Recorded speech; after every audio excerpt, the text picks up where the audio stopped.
hello, everyone. Fred and I are very excited to be a part of this presentation and a part of the conference. We were at the live conference a couple weeks ago, and we're happy to be able to join the online conference. I'd like to introduce our speaker. It's our pleasure to have with us Dr. Prema Gaikwad. She is a professor of curriculum and instruction at the Education Department of Alias Graduate School. She hails from India and completed her doctoral studies at Andrews University in Michigan, USA. Her teaching career spans 50 years. She has conducted scores of training sessions and conference presentations internationally in the areas of professional development of educators, inclusive instruction, online instruction, and research, specifically using qualitative approaches. She has published numerous articles in peer-reviewed journals, several book chapters, and co-edited a book. Professor Prema, we welcome you and look forward to your talk. Good morning. Thank you. Thank you, Jennifer, and thank you, Fred, for being moderators for this session. I need your support, and I know that this session will be quite valuable. I may want this to be somewhat interactive occasionally. So if the participants can also get hold of the chat option, occasionally I may ask you to respond if it's okay with you. All right, I know it's a general session, but interaction is always interesting, isn't it? All right, well, yes, I am from India, and I now teach in the Philippines and been here for more than 2 decades, teaching in the graduate school, mainly master's and doctoral students. Yes, and this is a very beautiful place. We don't have snow like how you have there in some of your countries. Oh, the coconut palms adorn the surroundings, and it's cool now, not freezing cold, but just cool and beautiful. Yes. Yeah, today's presentation is entitled Advancing Qualitative Research Toward Transformative Impact. And I'm very, very excited about this topic because it's something that is relatively recent that I came across, though I teach qualitative research classes, something that I learned. And through this presentation and preparation, I was able to do an extensive study of this beautiful inquiry called transformative inquiry. All right, just backing up a little bit, the story of qualitative research. It's very long, but just to summarize, we all know that for years, quantitative research has been predominant in the research arena, all right? And then came qualitative research. Of course, qualitative research in anthropology existed, but in general, in the social science, in certain areas such as education and business and health, and qualitative research was unknown. But more recently, in fact, maybe over almost 100 years, I should say, that qualitative research has stood the test of time and has established itself. I remember studying at Andrews in the early 1990s. And Andrews University is quite an established university. My husband and I, who were doing curriculum instruction studies there, doctoral studies, we were two of the pioneers doing qualitative research. We are both mathematicians. As teachers, we are mathematicians earlier in our profession. But doing a qualitative research was something unbelievable to many of our colleagues and even our professors. And we had a lot of stone throwing that we experienced because it was still something new over there. All right. But what difference now?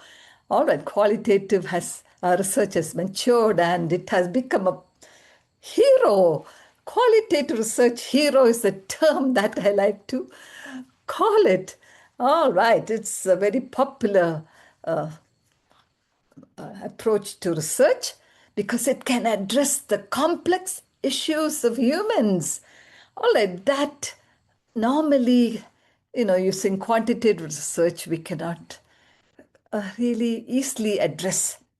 And it has the ability to embrace different disciplines, be it, the different disciplines in the research realm itself. Okay, qualitative research is compatible with quantitative research. You can mix them. Okay, but I'm talking also about disciplines, education, business, health. Okay, no problem.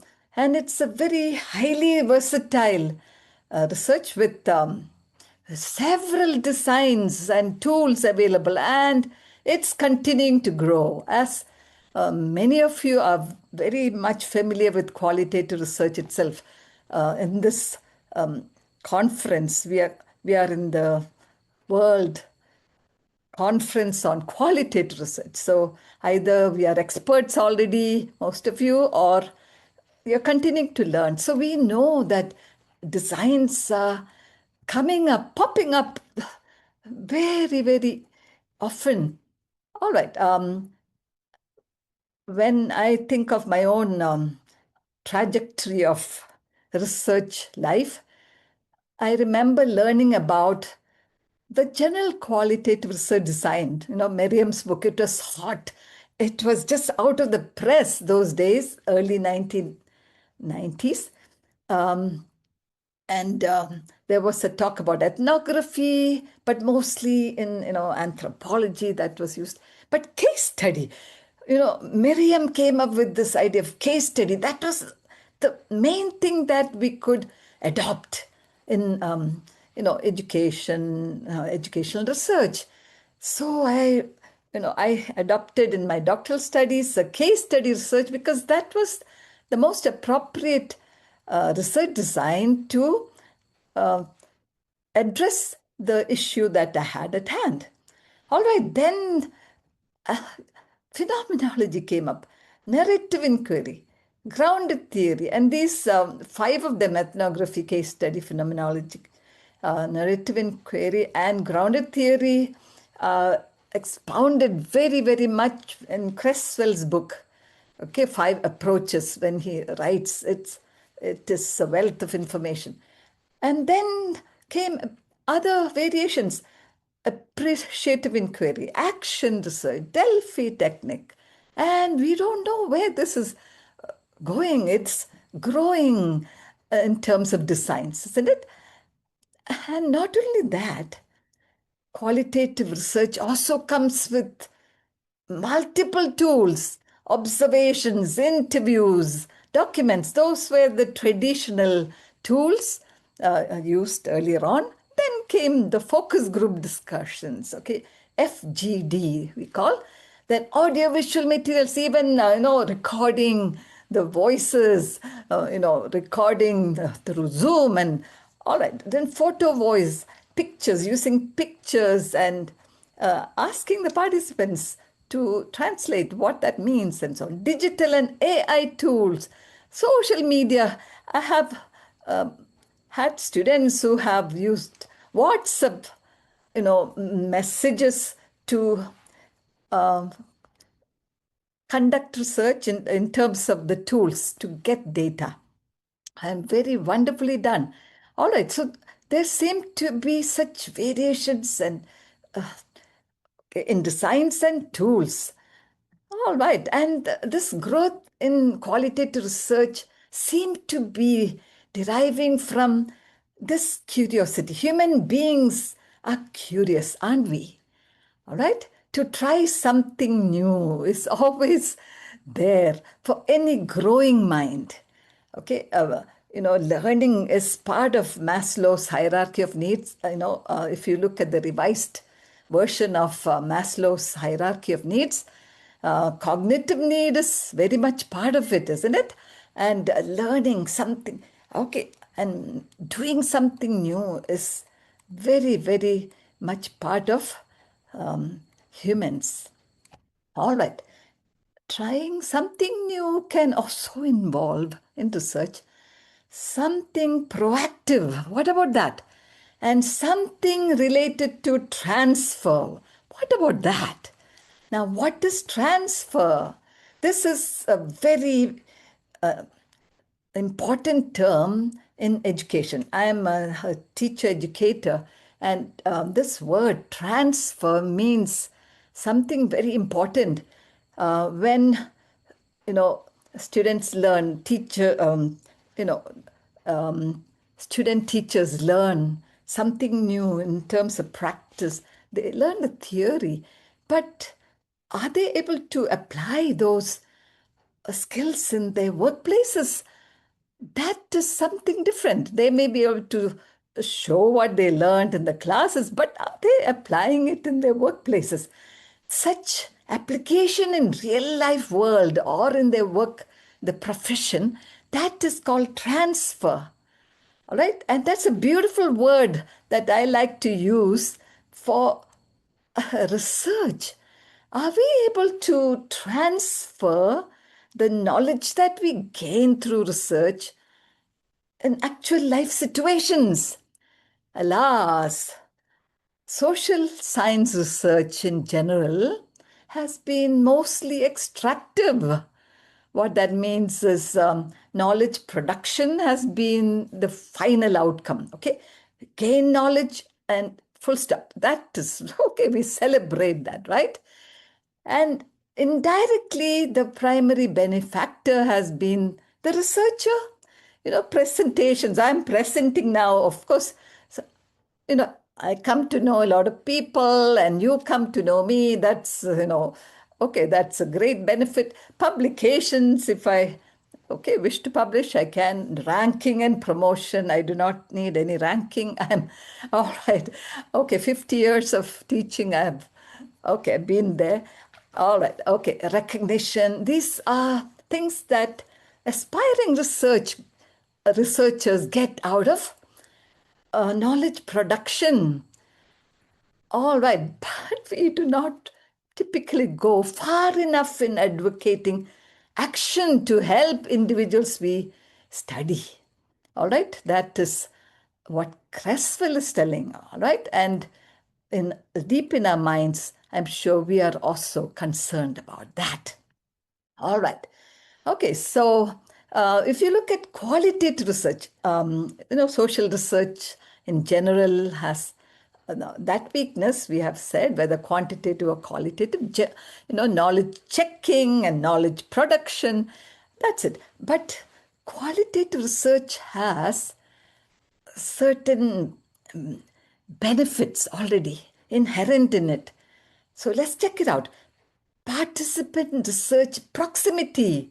That's already something that is a welcome characteristic, okay, for what we are about to venture into.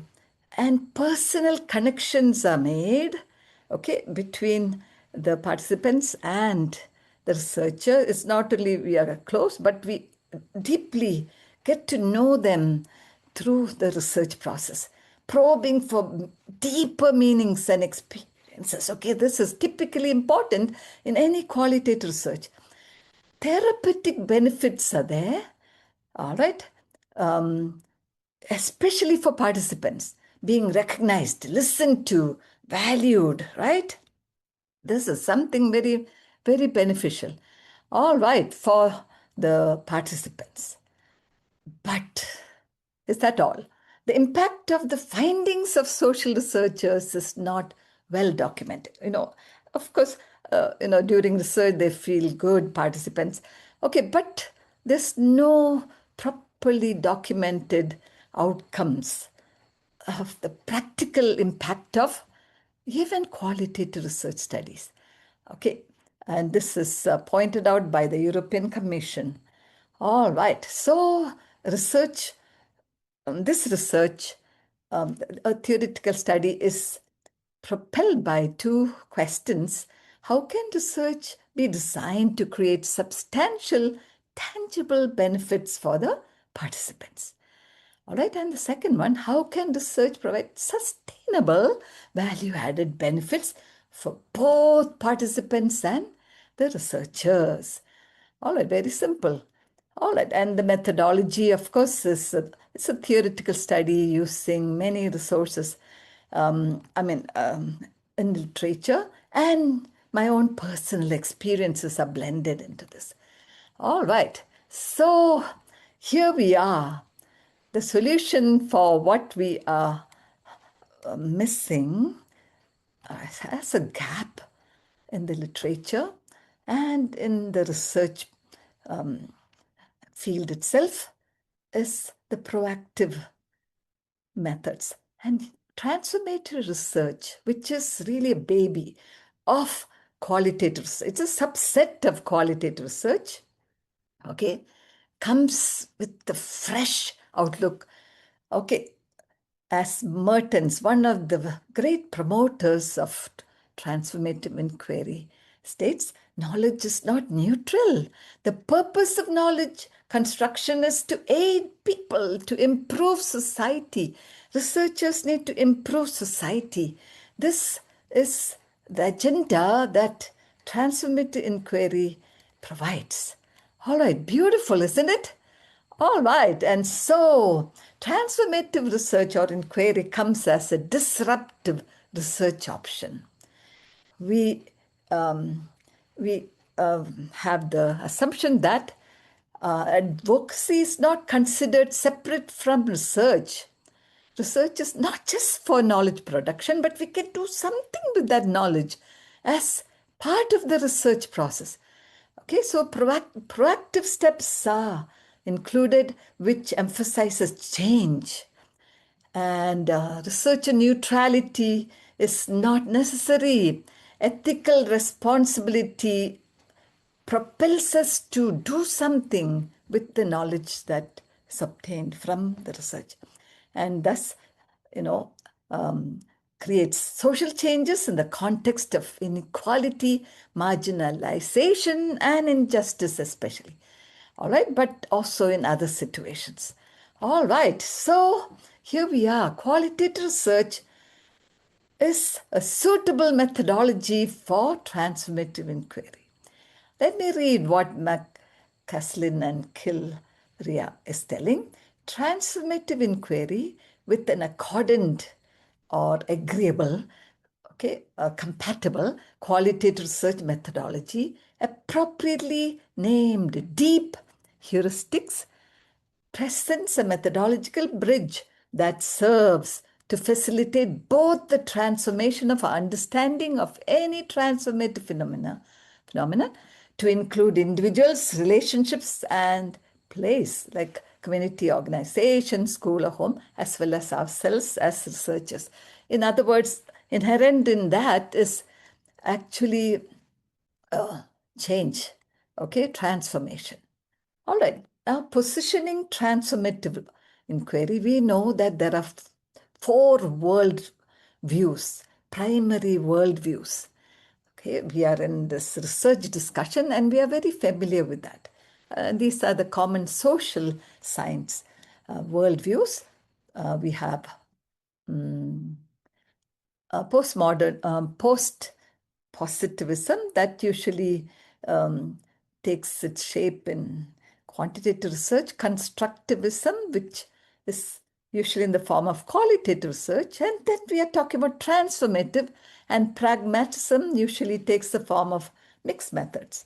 All right, so this we are very familiar with, and we have a little table here showing the details of each of these.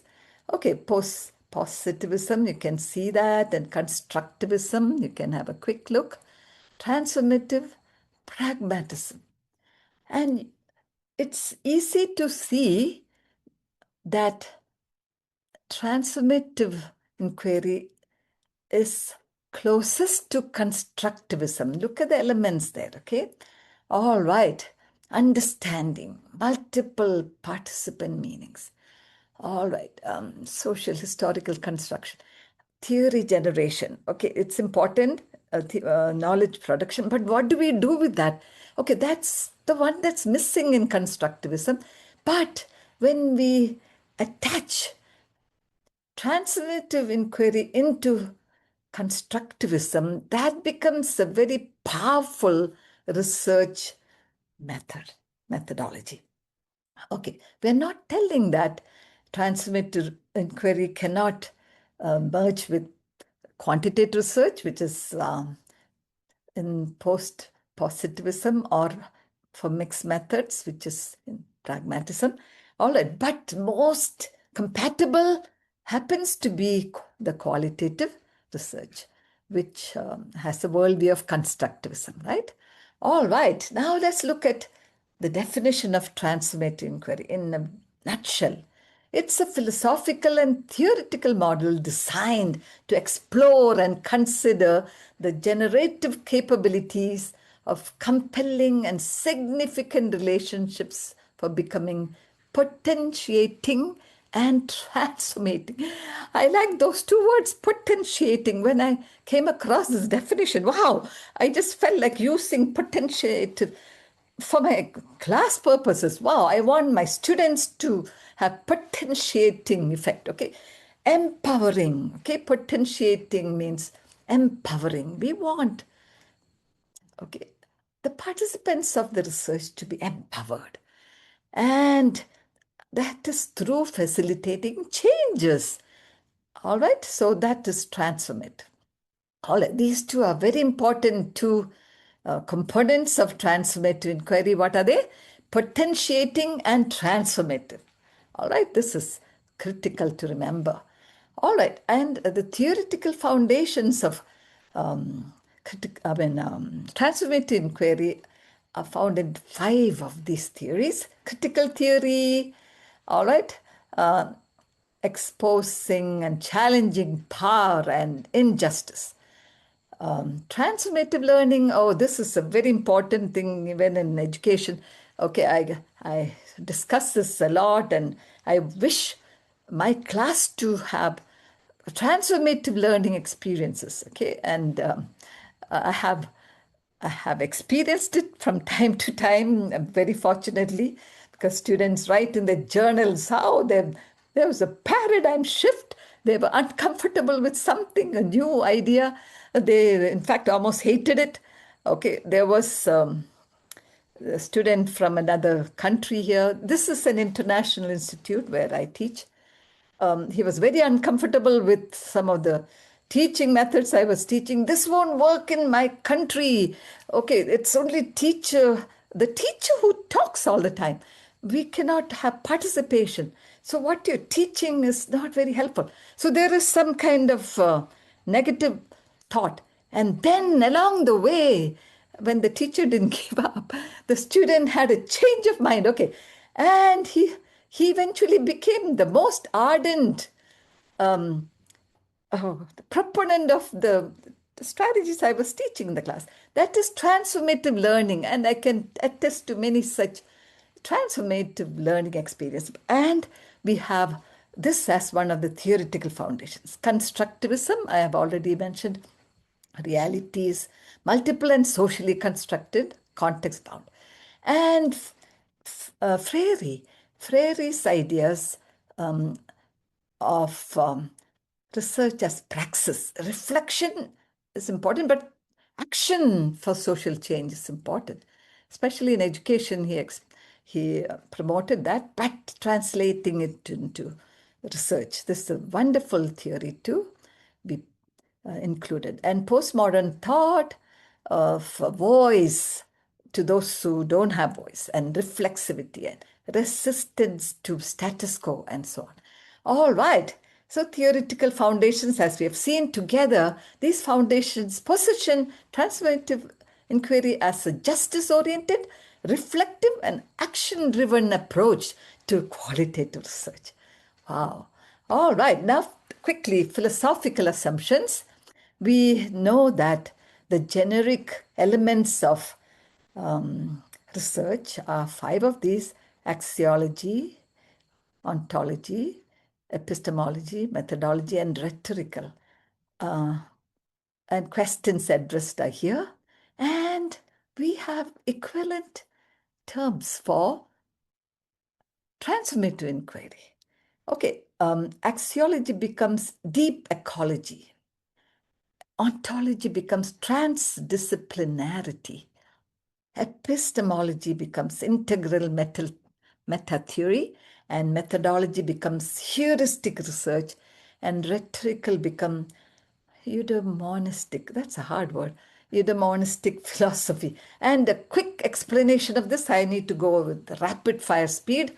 Okay, each of these need to be understood to embrace and love transformative inquiry. Shall I go on?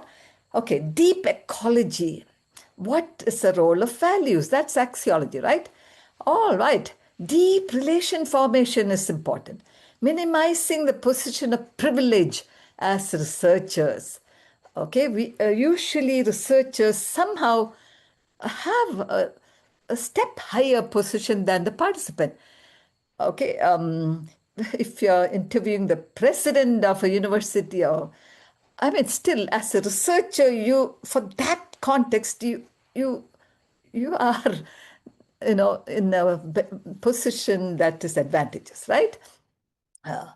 And deep probing using questions that are very, very deep, and we try to understand and appreciate, and we try to explore and try to get meanings, all right, from others and for ourselves. Okay, so we can transfer those understanding to our own minds and heart itself.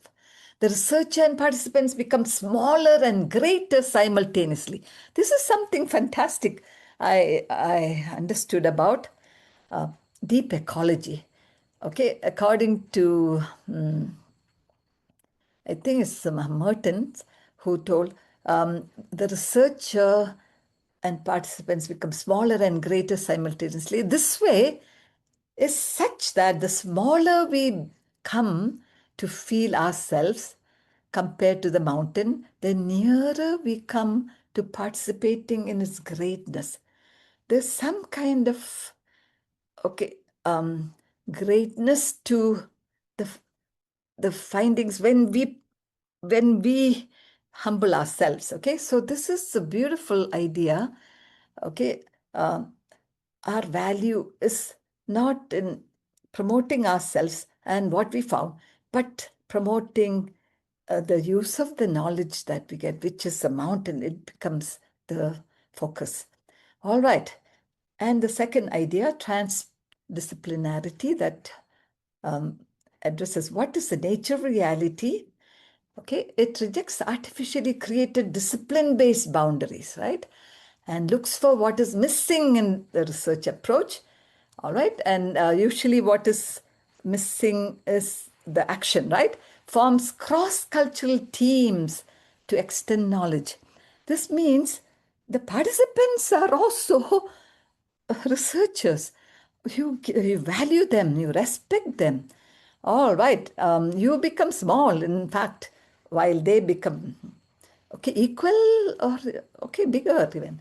All right, so this is important. And researchers ask certain questions. What do the findings mean? What is being left out of this approach? What are we missing? What perspectives are not being considered? Is it possible to interpret what's been discovered in a way that provide a large, more comprehensible understanding? Okay, it's iterative and you can keep probing. All right. Okay, now the integral meta theory. What is the role of truth? This is something very heavy. All right. Perspectives and methodologies to gain comprehensive view of the problem is things. Okay, there should be a comprehensive view. A transformative inquiry does that. And there is a model called all quadrants model that is important to understand this integral meta theory. Okay, this you can see in this quadrant I, we, it's, and it. Okay, if we try to understand, this means if we begin with I, okay, which is the heuristic one. Okay, heuristic is the one where we try to be, that's a transformative one. Okay, deep understanding and putting into practice. And the generative we, all right, is actually that which is constructive. Okay, and it are the mixed methods, and it is the quantitative method. Okay, in other words, this all quadrant is something that the transformative inquiry can absorb. Okay, all the research paradigms are possible to be visited by transformative inquiry. So transformative inquiry can use surveys. It can even use mixed methods. Okay, so that's what is in simple form what we're talking, though it is most affiliated with qualitative research. Okay, this is important. All right, now heuristic research, what is the process of research? All right, heuristic research that Mostakas recommends is the preferred process. Comes from researchers' own experience, and according to Mertens, there's a cyclical process which is iterative. All right, we find the findings, theories, but we need to again go back and put it to use. Okay, that is at least two important cycles of transformative inquiry. All right, the characteristics of transformative inquiry are mainly for an ethical stance that promotes social inclusion and challenges oppressive structures that sustain inequality and discrimination. And the second one, a participatory and reflective entry process into a community. All right, this is important. And dissemination of findings in ways that encourage use of results to change and make a difference in the environment. And addressing the diversity where there is injustice, okay, and culturally responsive ways of doing things is important. All right, we know that research often has been a Western practice, okay? And, in the book, there was a sage handbook on qualitative research in Asian context, okay? In that, it explains a lot of chapters, designed to see how differently we can approach qualitative research in other cultures than the West, okay? And this is culturally responsive ways of doing, and qualitative research is open to that. All right, and transformative inquiries especially emphasizes that. All right, researcher has to adopt to the culture of the situation. Okay, all right, now we have the last one. Okay, so hard to pronounce. Okay, eudaimonistic philosophy. Okay, what is the language that we use to express research itself? Uses potentiating thinking and language. All right, positive language. Okay, we need to encourage in our research questions. It is encouraging questions, all right, that which will uplift the thoughts of the participants. All right, the aim is to have full actualization of our own potential and the potentials of those we would lead. So we need to be at our very best in the way we address the participants in the research and how we write out the research findings, and it should reflect the potentials of both the researcher and the participants. All right, so now we have how do we transform? Using these 5 philosophical approaches, that's how we do that. The heart of transformative inquiry is change, of course, in the researcher, participants, and the context. All right, and it's through a synergetic interplay of these 5 characteristics of philosophical ideas of transformative inquiry that I just explained. All right, deep ecology, transdisciplinarity, integral meta theory, heuristic research, and eudaimonistic philosophy. All right. Okay, so how does transformative research transform researchers and participants? Okay, by probing deeply, the researchers get changed by such process. Okay, this greater self-awareness and self-knowledge of the researcher. You have to, your research questions or interview questions actually should be constructed with that deep thinking in mind. All right, the process and outcomes benefit the researcher personally and professionally. I personally have experienced several research like that, even without knowing about transformative research. For example, there was a research on mothering a child with special needs. I teach inclusive education too. And so as a teacher, I need to, I do research in special needs. And this research especially helped me to understand the perspective of mothers who primarily take care of children with autism, severe autism. All right, and probing deeply, going to their homes with permission, of course, and seeing and observing their challenging situation. It changed my own perspective of the needs of mothers. All right, and as a teacher, I was able to improve my own teaching of this area. All right, and of course the participants, I know the participants of that study told, oh, no one knew what we were going through, but this research, okay, I had presentations and I had in several venues I was able to share this, and so they were very, very happy about that. Others now know what we go through.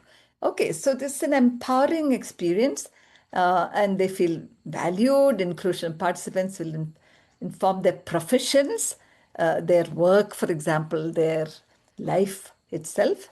All right, and in turn, it can even contribute to societal well-being, right?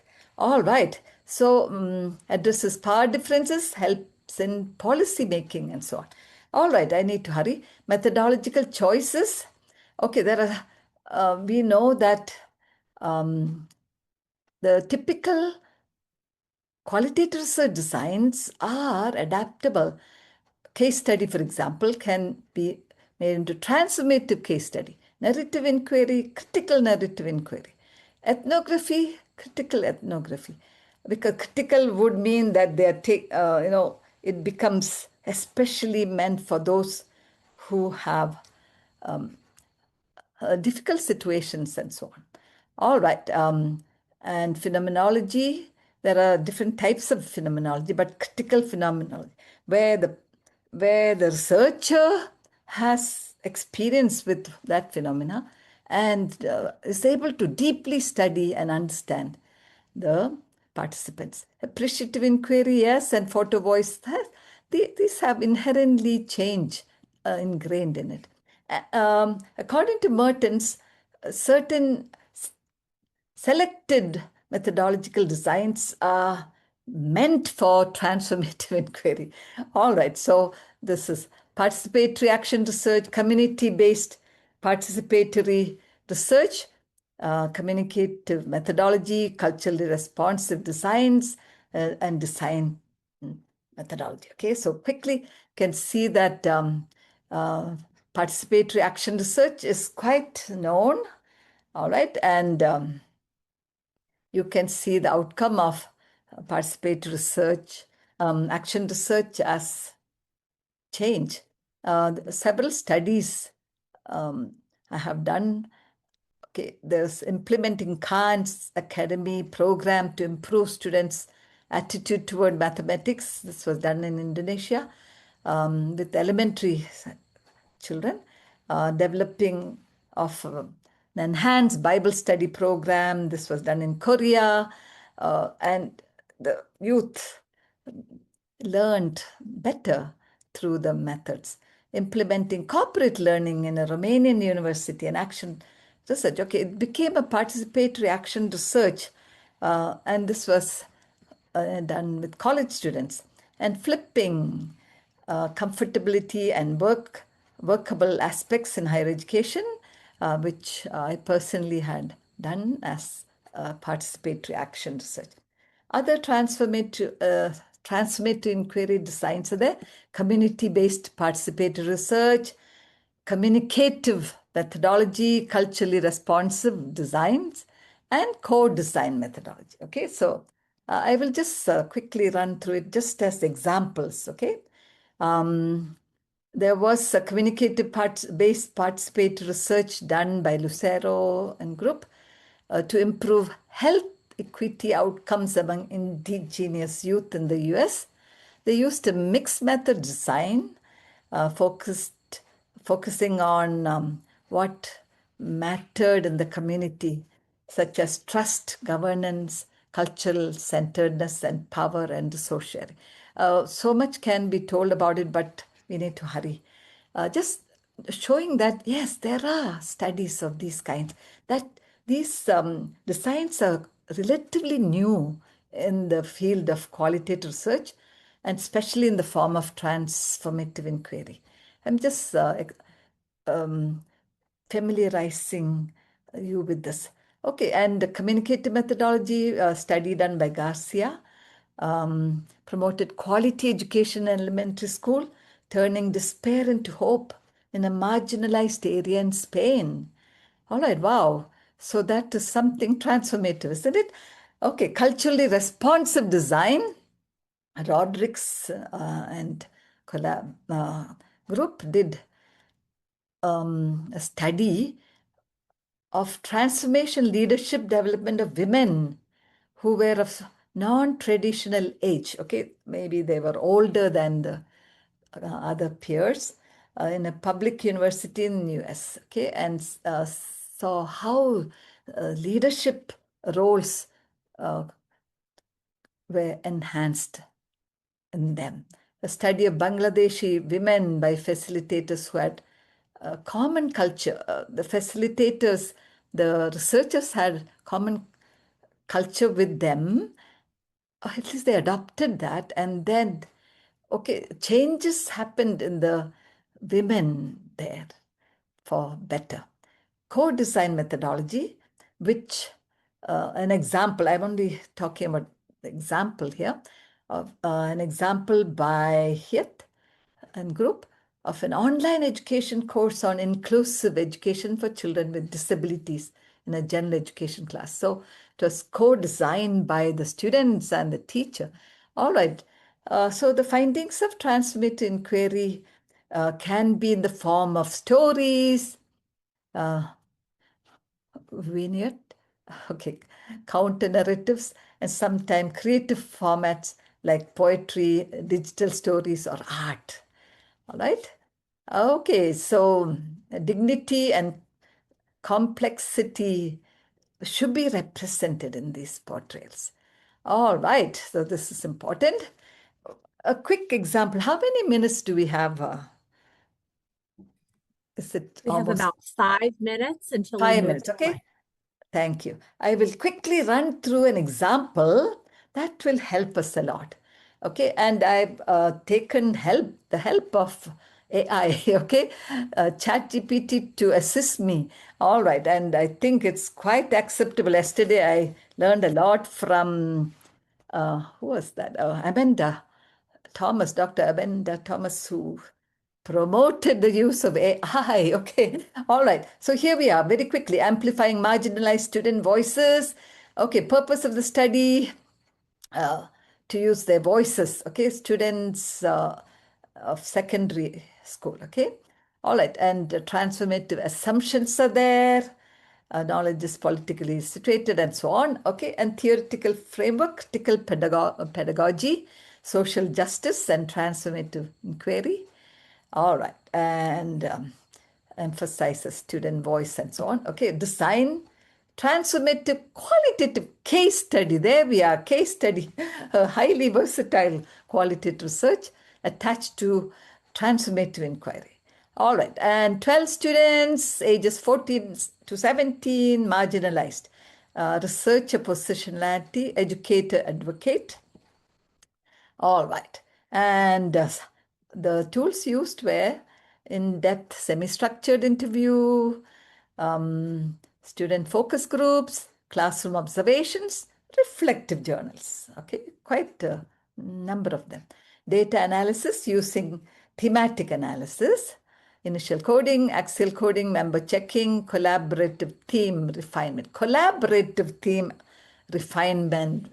Okay, going back to the participants, yes. And the findings in terms of themes, okay, I feel invisible here, silencing in the classroom. Okay, they reported, when we talk about history, I never see people like me in the stories. Okay, that was one of the themes. Teachers who listen change everything. So, empowering pedagogy. We want to be part of the solution. Youth as change agents. Wow. All right. So, the action, what was the action? Okay, steps implemented, student teacher co designing of workshops. All right, for teachers, equity focused professional development sessions, revision of classroom discussions. Classroom discussions became more participatory. Students had voice when it wasn't there before. All right, because of the workshops. Okay, the teachers were changed. Okay, so outcomes: increased student participation, greater sense of belonging. Teachers adopted a dialogic, okay, like they were very interactive and culturally sustaining practices. Wow. All right, this is an example from education itself. Ethical practice followed, informed consent and all that, okay? And participants reviewed before publication. All right. Implications for practice. Curriculum must reflect students' identities. Students must share authority. Student voice must be institutionalized. For research, transformative inquiry should include action, not only analysis. Participants should shape the outcome. They need to be part of it.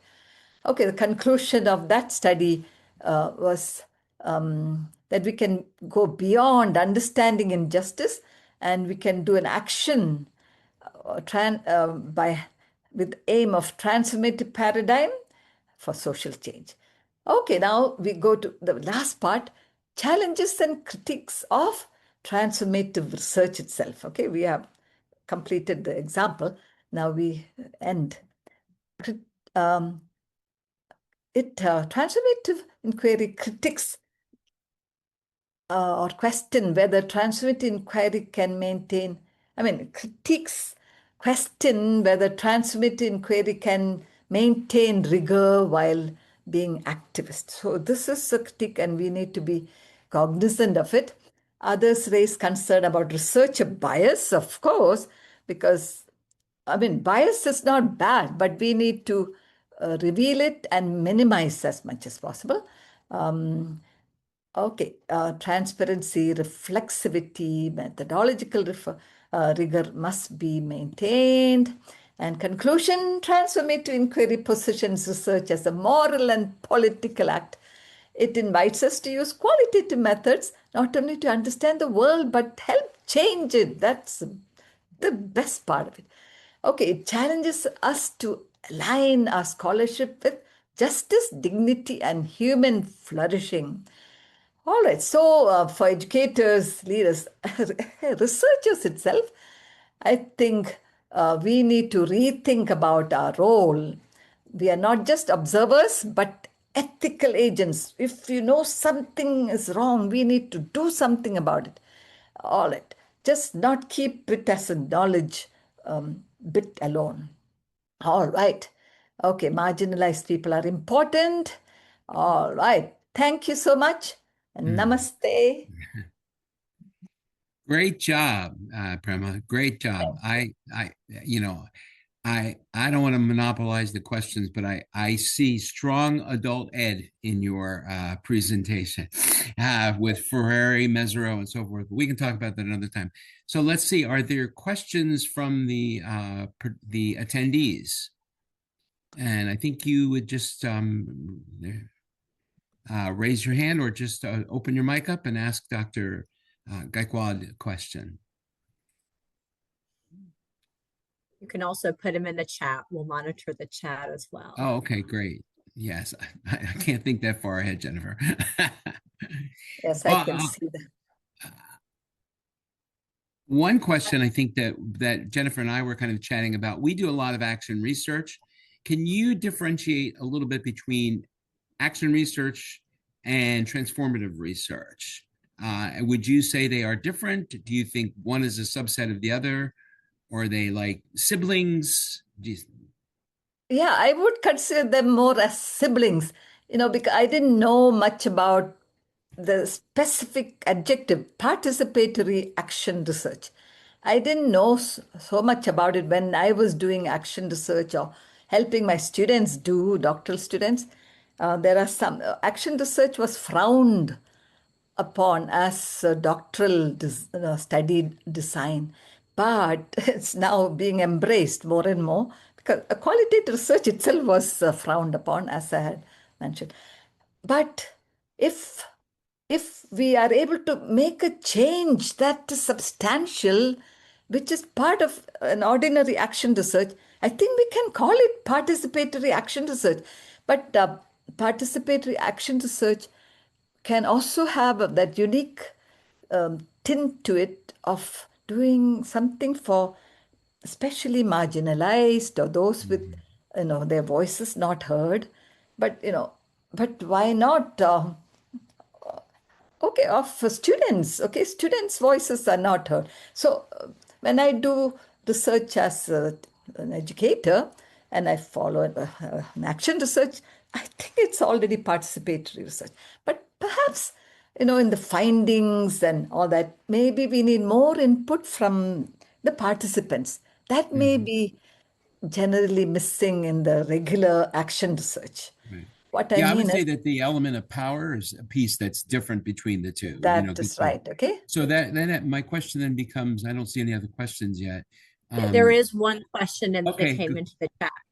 Go ahead. We can get to that next. So we from Pascal. What do you think about the idea of including participants in transformative research as co-authors of scientific articles? That is a wonderful question. There are studies where participants were included with their permission. They have been engaged so deeply and they were capable of understanding what is research. Okay, but when we are talking typically about transformative inquiry, qualitative transformative inquiry, they may not be capable of understanding the whole research process. Authors usually collaborate from the beginning till the end, right? And they may take various parts more predominantly. But if they are knowledgeable about research, the process of it, and the writing of it, and the thinking of it, why not? Okay, so that's what one of the traits of transformative inquiry is there, where we give, they are collaborators in research. That can translate to being even real collaborators. Their names are part of the research. But we have to be careful and judiciously think about it. Their permission, and are they capable to understand? Just giving their names and they were just participants. That may not be good enough. Yeah. Yeah, right. Is there another question, Jennifer? I can't see them. I don't see anything else that's in the chat at this time. I have a question going back to, I love the idea of the researcher as advocate. I love that. And I see that this model is well suited for that. What are some ways that we as researchers using this model can advocate beyond academic ways, which would be the scholarly articles, conference presentations? What are some other ways that we can advocate for social change?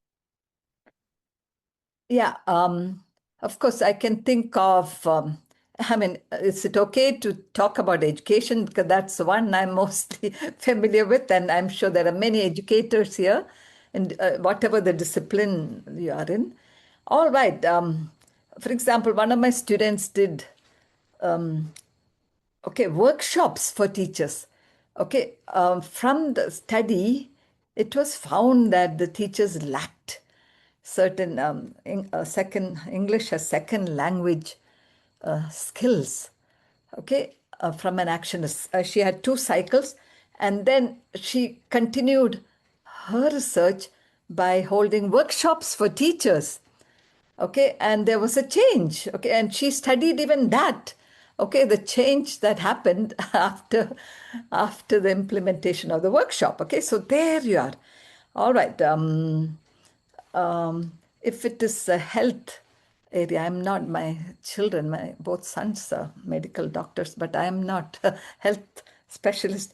We can have equivalent benefits like that of, going back to the community and having health initiatives, health related initiatives, and see the impact again. It's not just an ordinary workshop but it's part of the research. It continues to be part of the research and is documented. And if you're publishing, you can tell about that change that happened. Yeah. Great. Okay. Sonia said we have 5 extra minutes, which means we have 7 minutes. So I have a question for you. Wow. How do you, 2 parts, since we are talking about power differentials here, all right? What do you do to ensure that trust and safety is experienced by the participants on the one side? And then are you able to, what kind of reception do you get from those who are in power? So, in other words, and how do you get that receptivity? Does that make sense? Does the question make sense? Yeah. In terms of the safety of the participants, there are many measures.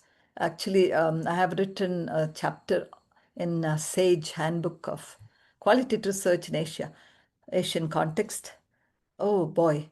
The typical safety measures that we consider for any research, whether quantitative or qualitative, but in qualitative, psychological, emotional surges.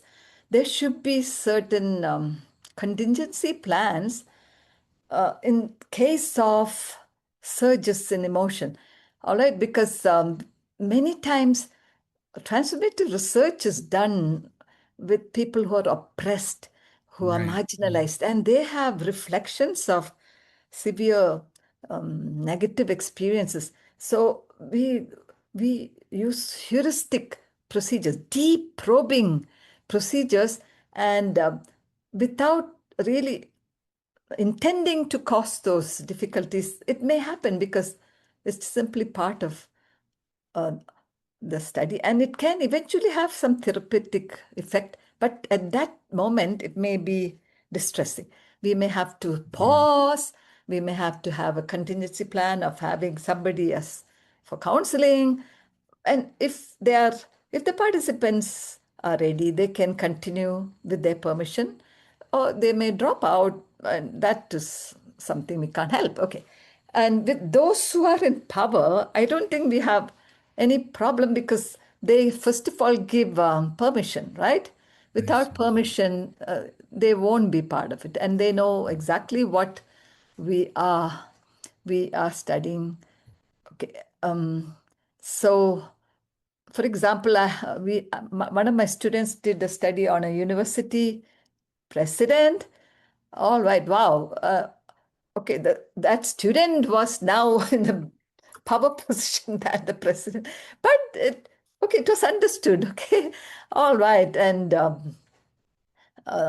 student had a lot of fun. Okay, and we are not trying to put down anyone through transformative inquiry. We are going to uplift. Remember the mountain. We are smaller. The mountain is the bigger part. Okay, the participant is bigger. The findings are important. We are not there to critique or to put down the participant or the practices that we are studying about. Yeah. All right. Well, I could converse with you for a very long time. There is But there some Thank is a you. feedback from question. I'm there's some still feedback learning. from the chat. I can Go ahead, read Jennifer. Sam. Yeah, Sam in the chat says my PhD included PALAR. It was a good experience. The main difficulty was the socio-political culture and the unspoken emotional aspects, depression, anxiety, trauma, etc., and toxic environmental conditioning of participants and their actual work environment. It was very tough to navigate as a facilitator, very rewarding as well, but very tough. I needed more advanced training to navigate the spaces, and I realized going into the PhD, I learned a lot. Right. Yeah. With the help of the doctor, I mean the committee who may know more about that design, they may help to install certain procedures to help the researcher. Researcher safety is important, emotional and otherwise, even physical protection. Okay, so that you have to be collaborative about it. Yeah, we don't do foolishly, and venture to situations that may be harmful for the participants or to the researcher.